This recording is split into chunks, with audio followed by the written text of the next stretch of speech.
Okay, moving right along, we take a look at the Daily Wire. Leaders in the Democratic Party are tweeting out to all those celebrating why Democrats erase religion and refuse to say Jews. Now, this is just must have been a really slow day at the Daily Wire, slow week maybe. Let's take a look. He says, first he brings a tweet from Barack Obama.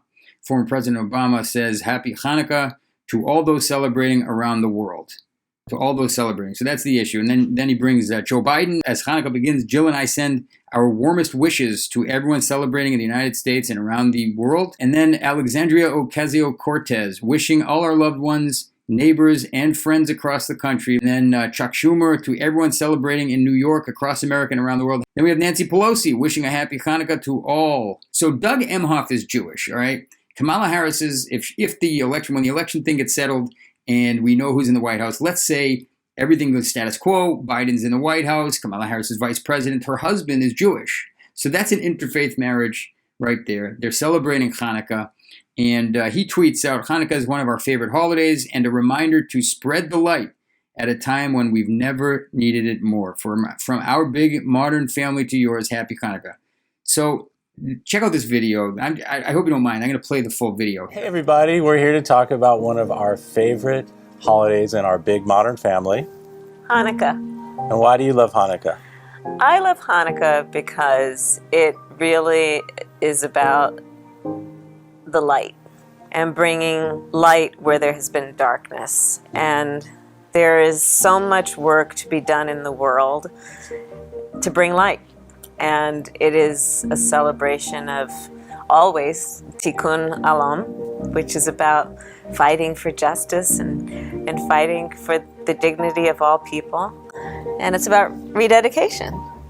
And it's about joy. And it's about joy. And it's about spreading joy around the world and sharing it with your family and your friends and your neighbors and your community.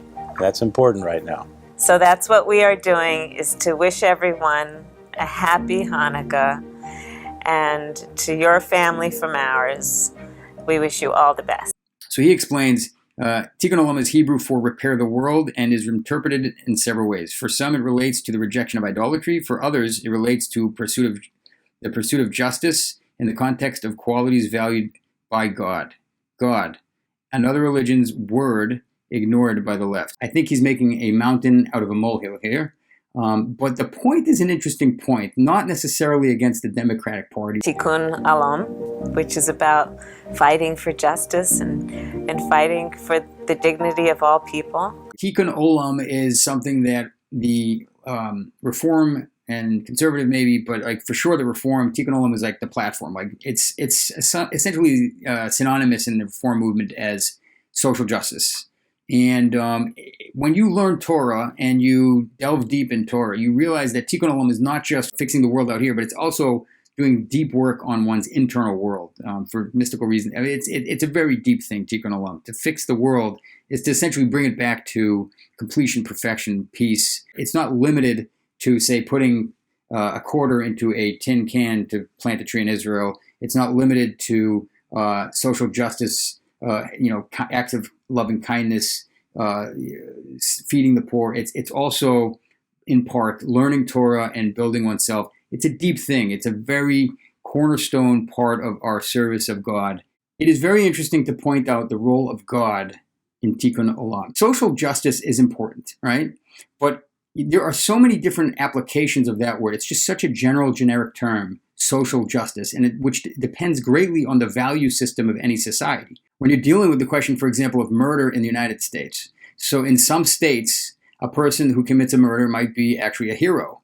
Then you cross over to another state bordering that state, and they would be locked up. They would be a criminal. How could that be, right? If you look at hot topics like euthanasia, that could be the case. If you look at abortion, in let's say the third trimester, these are really important questions that are discussed. And so when we talk about social justice, it has to be in the context of a moral standard, right?